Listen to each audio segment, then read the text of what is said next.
You see, this is how you make a Speed sequel.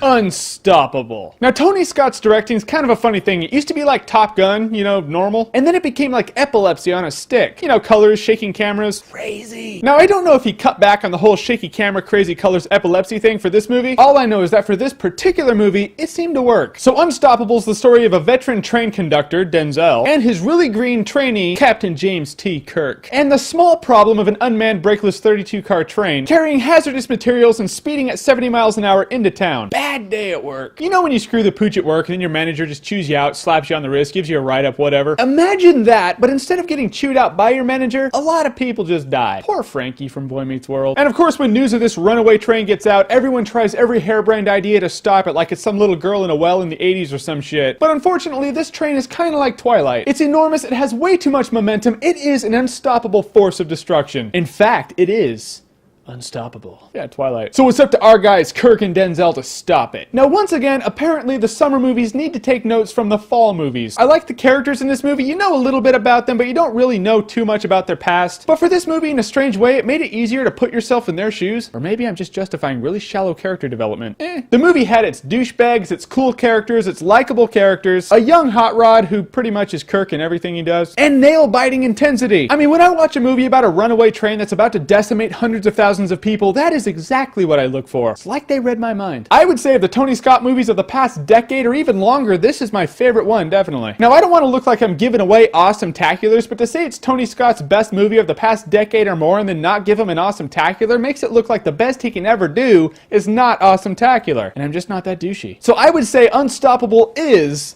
Awesometacular.